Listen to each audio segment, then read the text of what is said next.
afternoon, everybody. More of you I see today. You're welcome for that. Okay, a couple things on the top, and then we'll get right at it.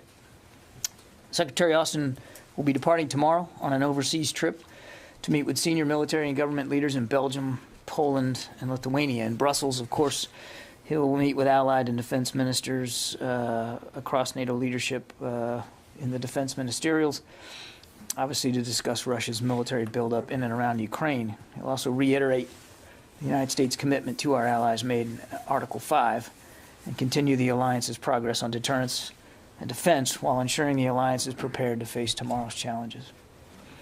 In Poland, he plans to meet with the Polish president and the Minister of National Defense to enhance bilateral cooperation and security and deepen the Polish-American partnership, which we believe is vital to addressing today's current threats and challenges.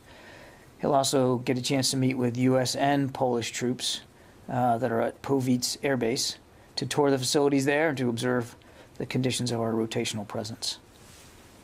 Secretary Austin will also travel to Lithuania to meet with the Lithuanian president, the prime minister, the minister for national defense as well, again to reaffirm that the United States stands with Lithuania and the Baltic states, working together to strengthen Lithuanian armed forces and to continuing to stand shoulder to shoulder against threats and adversaries.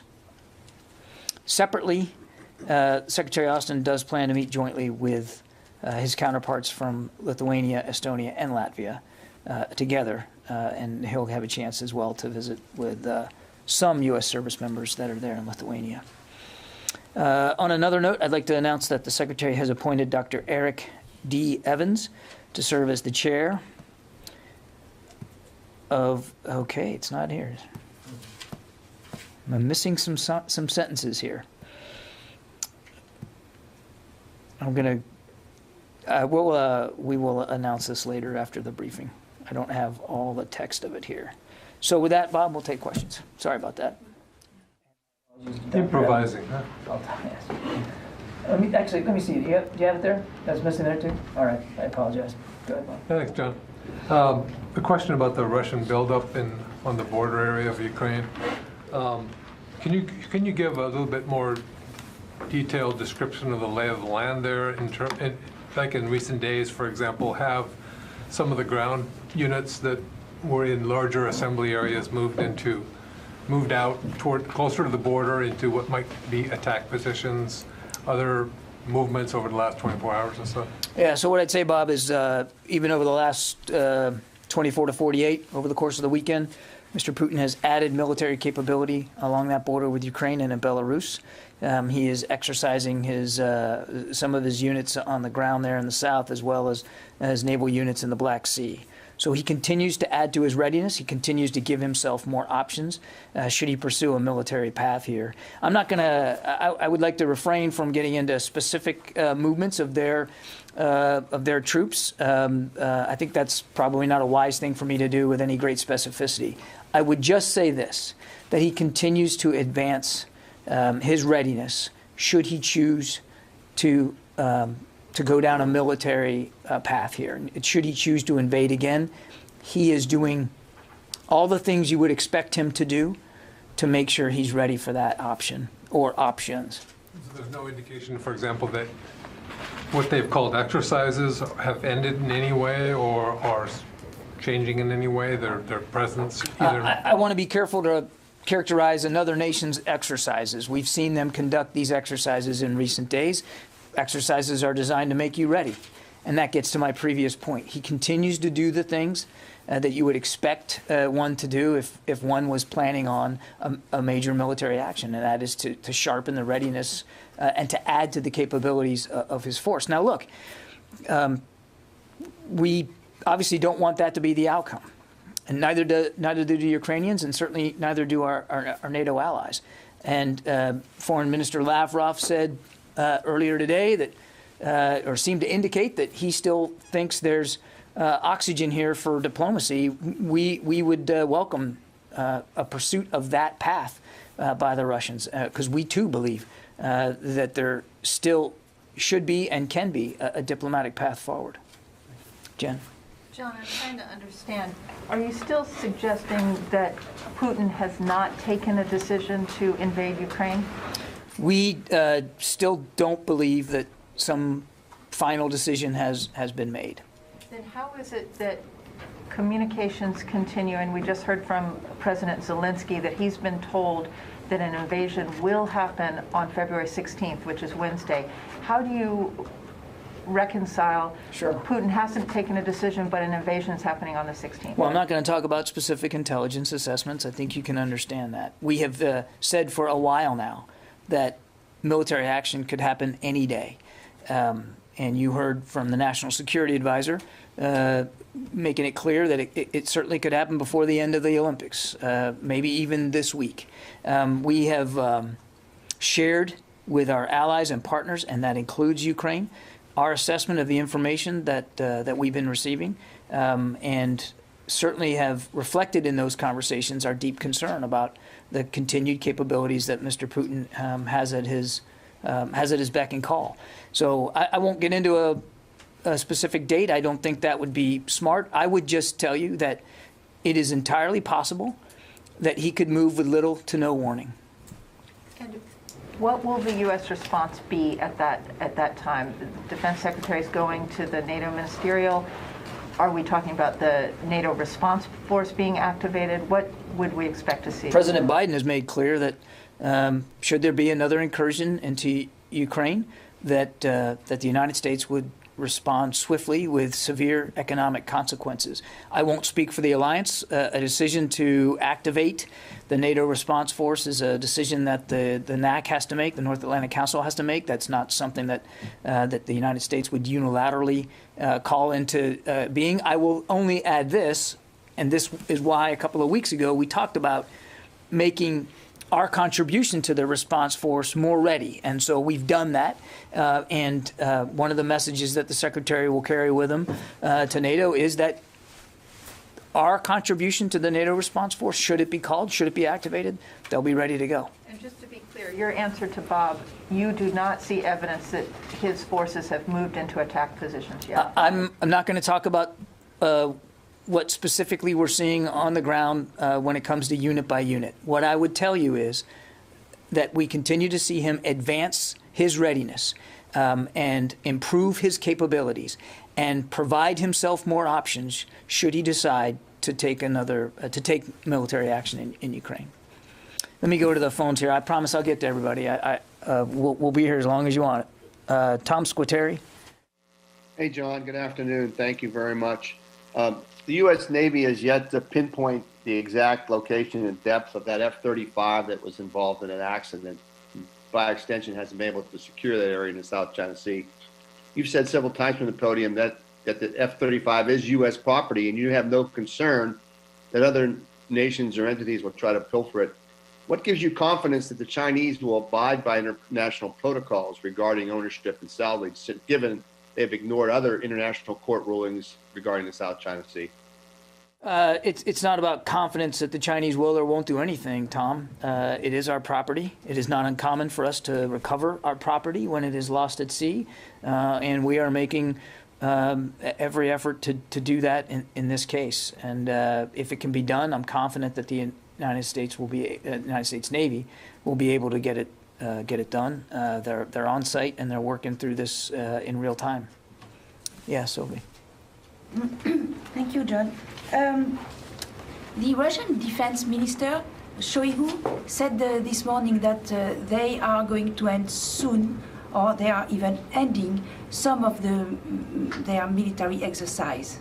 So since you say that they continue to reinforce their deployment, what does it mean? You don't take him at his word, or it's not relevant for this?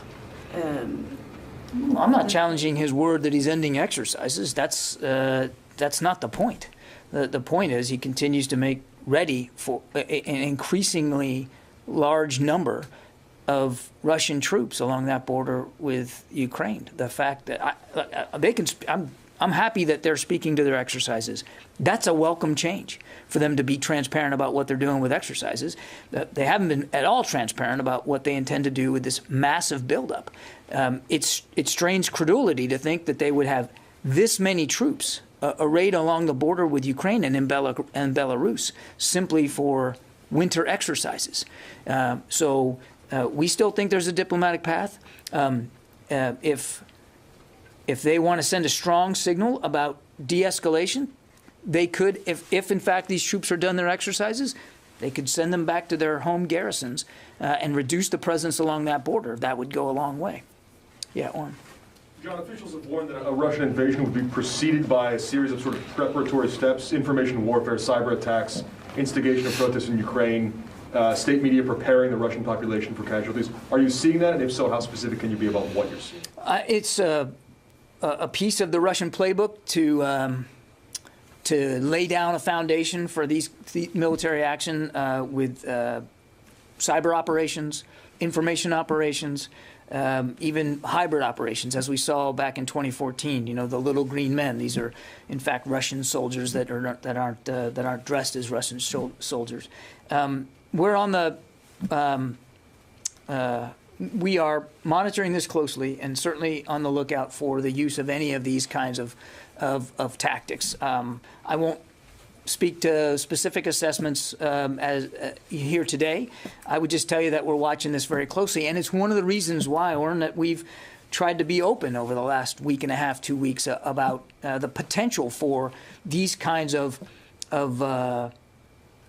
non-kinetic, if you will, that's a Pentagon phrase, I know, but non-kinetic tactics and procedures used by the Russians to begin to sow the seeds for potential armed conflict, to include creating some sort of pretext that the Ukrainians would react to that then they could claim was a threat to their national security. So I can't speak with specificity today that of anything that that is glaringly obvious, except to go back to what we said before about the things we have seen in the intelligence about their preparations for those kinds of non-kinetic, sort of low-intensity operations that they could use to their advantage. Broadly speaking, you can't say yes or no a foundation is being laid at this point? I think we've seen them certainly make it clear that they want to lay that foundation. I think I'd leave it at that. Yeah, Megan. If there is any sort of invasion this week, will that affect the Secretary's schedule at all while he's in Europe? The Secretary is leaving tomorrow morning for Brussels. And the plan is to stay for the entire time, no matter what? We'll have to see, obviously, how things play out. The Secretary's looking forward to his trip. He's looking forward to meeting with these leaders, looking forward to making clear our commitments to our NATO allies. Jim? John, just what role is China playing in this whole Ukraine-Russian aspect? And is the Defense Secretary worried about the role they're playing? We certainly have been watching the at least public burgeoning relationship here between Russia and China. Their February 4th joint statement certainly provided further evidence that China has decided that they're going to stand alongside Russia with respect to what's going on in Europe, and we would say that their tacit support, if you will, for Russia is deeply alarming, and frankly, even more destabilizing to the security situation in Europe. Nancy. I had a question for you about some of the comments the president made in his interview with Lester Holt. He said in that interview that he was, quote, not told about what commanders were observing on the ground in Afghanistan.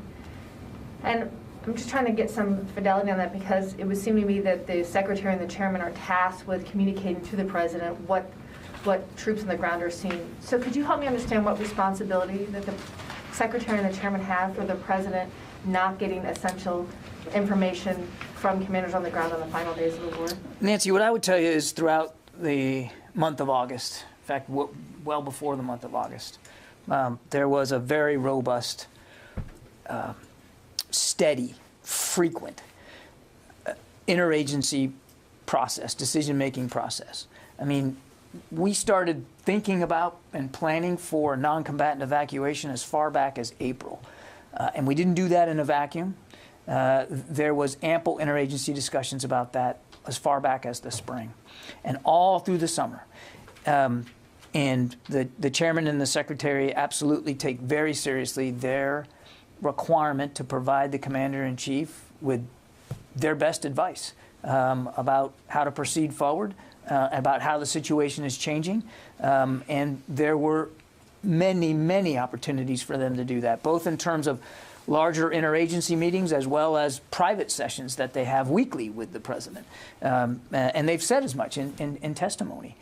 I would tell you, because I know what's prompting the question, and I would just tell you that that commanders at the tactical level absolutely were trying to make the best decisions they could in real time under incredibly difficult circumstances. And they were seeing things rightly through their prism in the moment there at the airport. There were other perspectives at a strategic level. And I would tell you that the president has a much bigger view, a larger perspective on what's going on than at the tactical level. And those discussions were happening here in Washington, D.C. And there was, certainly in the month of August, literally daily touches between the secretary and the chairman and leaders on the ground there at the airport. So the information flow was strong. But at no time did the National Security Council try to stop an evacuation or slow it down or gum up the works. The leaders on the ground certainly were working under incredible pressure and certainly, as they gave these interviews for this investigation, doing that honestly, not knowing that these documents were going to be made public, so they were very candid about what they were seeing. At the strategic level, there were different perspectives, interagency perspectives that were also factoring into the decision-making process. But there was no effort here in D.C. To slow down or stop the evacuation. Since I'm on Afghanistan, just to follow, can you tell us what the status is on evacuating the families from the August 29th? Sorry. That work still continues, Nancy. Obviously not at the speed with which we are satisfied, but we haven't lost focus. We haven't diminished our strong desire to get them to safety. It's been 6 months. Do you think it's days away, weeks away, months away? I'd be reticent to give you an estimate. If we had total control, it would have been months ago. But I just don't have an estimate for you. I can just assure you that it's not been forgotten, and that there's a deliberate, concerted effort to do the right thing by those family members and get them to safety here in the United States. Yep. Let me go to the phones. Jeff Schogel. Thank you. The United States is certainly taking a number of precautions that indicate it believes war is likely, including closing the embassy in Ukraine. Is there any chance that U.S. troops in Europe might be, is it possible that Europe might be part of the combat zone tax exclusion, in which troops in Europe would not pay taxes on their pay? Jeff, the president has made clear that U.S. troops are not going to be fighting in Ukraine. The troops that we have added to the already 80,000 that are based in Europe are going to reassure our allies and our partners to deter aggression against the alliance, to conduct some joint training. So I know of no decision or no need to change the parameters of the European theater with respect to combat zone tax exclusion. Mike Brest, the Examiner. Hi, Mr. Kirby. Thank you. How many people or how many civilians does DOD now believe were killed in the Abdullah raid? I would tell you, when we briefed this out,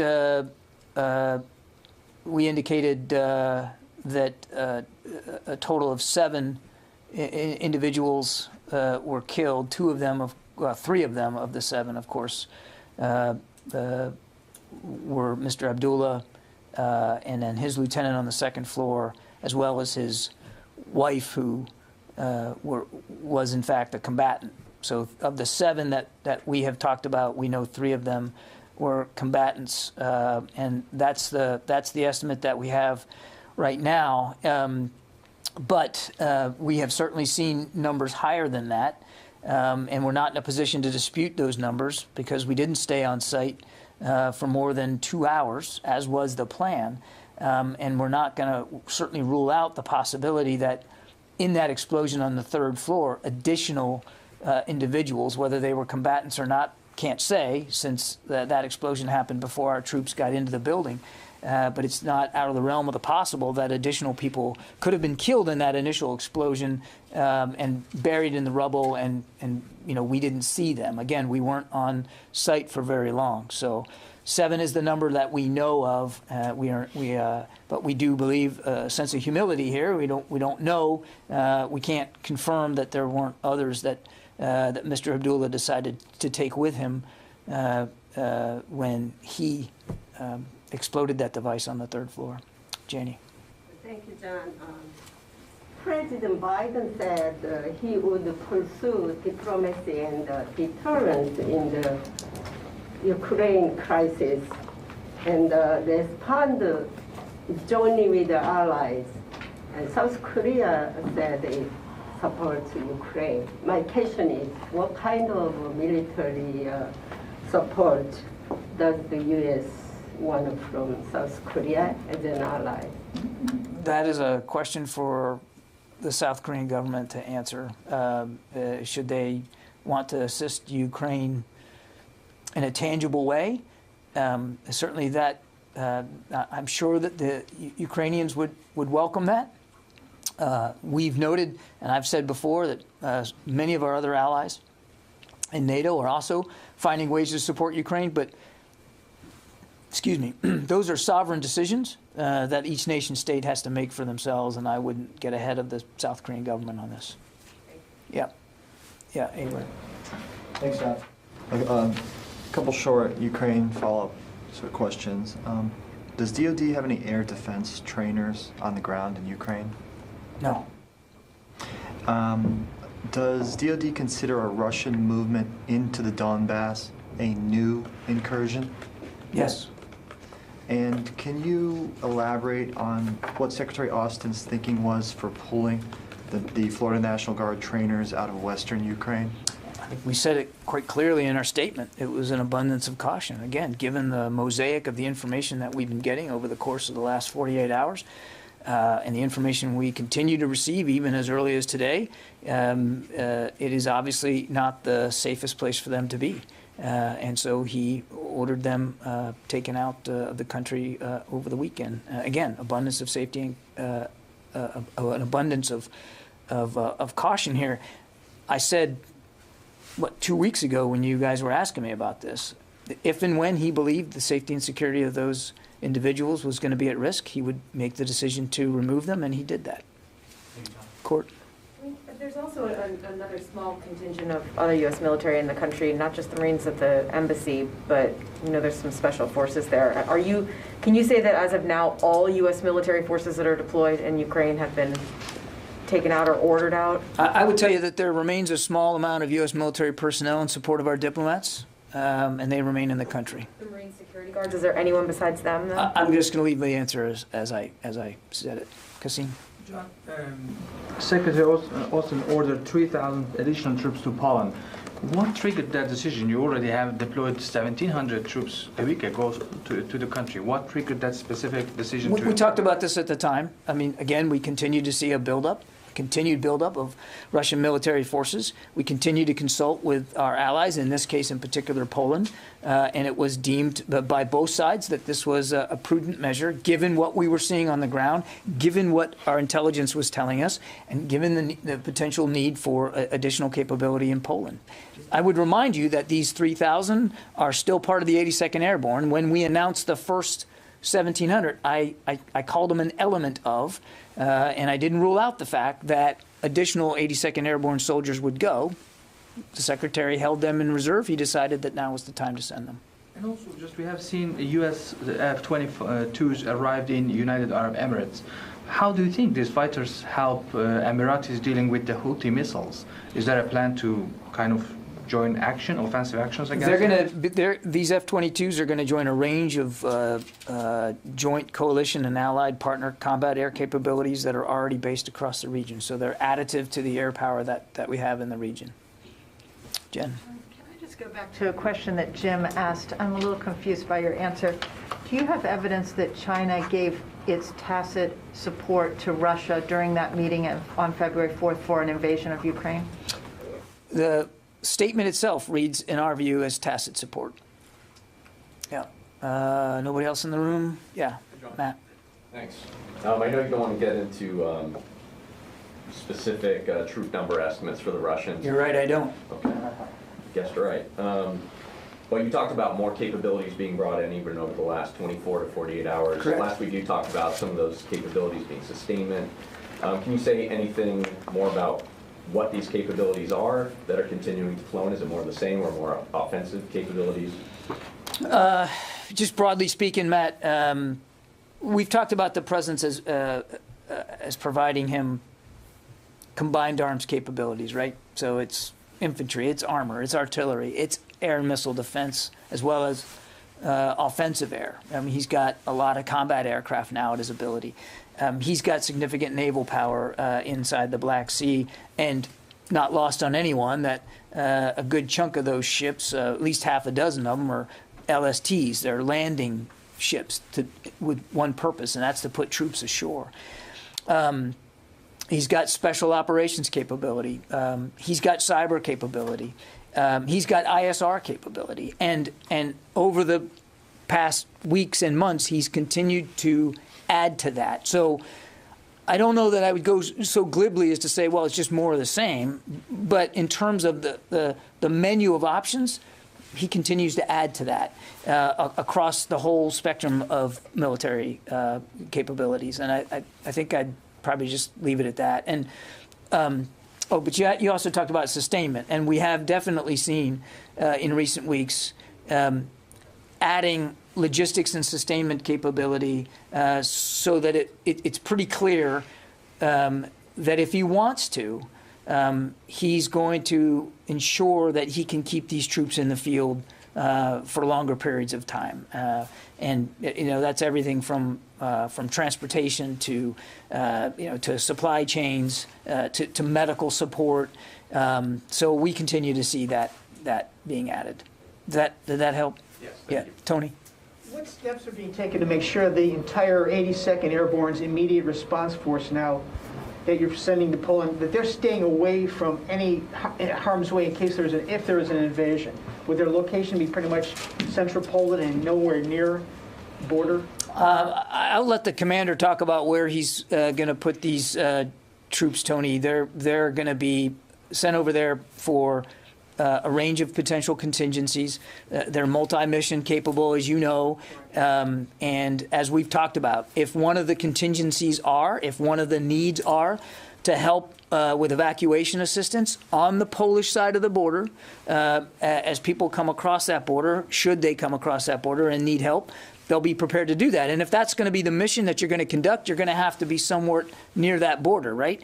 But again, I won't get ahead of leaders on the ground and what they're doing. But I do want to just, I know we've said this before, it's worth repeating. There's no intention, there's no plan, and there's no approval to put these troops into Ukraine. They're being sent to Poland. They're going to stay in Poland.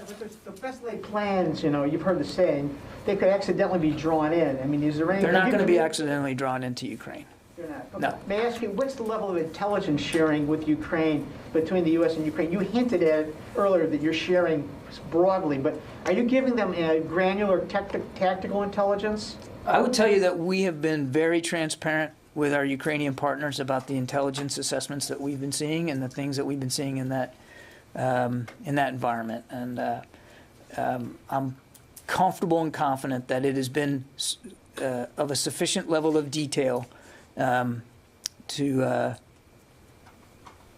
to convince. Let's put it that way. Jeff Selden, VOA. John, thanks very much for doing this. Some questions on Russia and Ukraine. First, was the Pentagon aware that the Ukrainian president was going to post on Facebook today about Russia invading on Wednesday? And also, for weeks, you and others in the U.S. government have been sharing information about possible Russian false flag operations, how Russia could launch military action in Ukraine. Are there any indications that the warnings from your podium and others has done anything to change Russia's calculus? And if not, was it worth it? And finally, if I may, has the U.S. been asked by any allies or partners in Eastern Europe for help preparing for an influx of refugees as a result of anything Russia might do? Thanks. Okay, there's an awful lot there, Jeff. On Mr. Zelensky's Facebook posts, I don't know whether anybody here in the building was aware of that, Jeff. I certainly wasn't, but that doesn't really say anything. I don't even have a Facebook account, but I don't know, Jeff. I mean, I can take the question to see. I would, just point out that he's the president of Ukraine. He can post on Facebook what he wants and when he wants. He doesn't have to run that by anybody or seek approval from us. He's the leader of a sovereign state.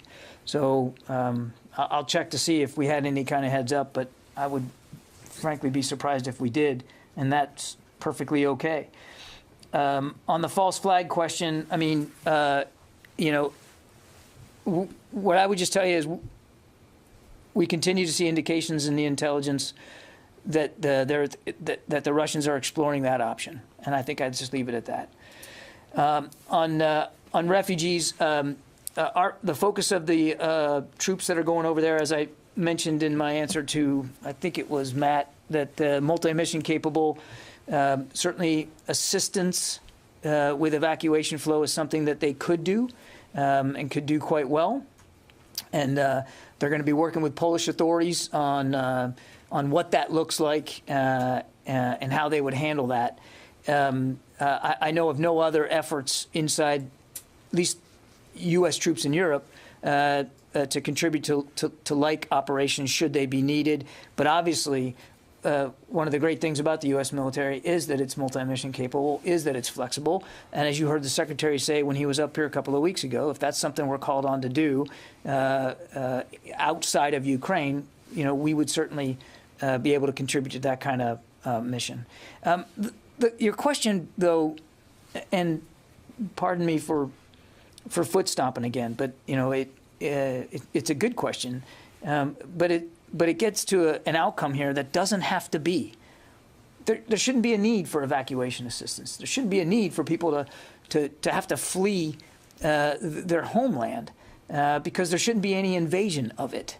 A sovereign state by another nation state next door, who clearly has shown aggressive tendencies here and an alarming buildup of military capabilities, and certainly has shown no sign yet of being willing to de-escalate or an unwillingness to take those capabilities off the table and to find a real diplomatic path forward. And I think it's important to remember, again, not that this really answers your question specifically, but should they conduct another major military action, real lives will be at risk. Ukrainian lives, to be sure, but also Russian lives. This will not be bloodless. This will not be easy. And not only will you see people trying to flee the country, but you're going to see people seriously hurt and seriously killed as a result of it. And there's no reason for it. The Russians can de-escalate immediately. They could easily sit down and take seriously a diplomatic path forward and stop this now, so that there is no need for people to have to flee their homes, so that there are no casualties, there is no bloodshed. It's within Mr. Putin's power to make the right decision now, and obviously we hope to see him do that. Okay, thanks everybody. Appreciate it.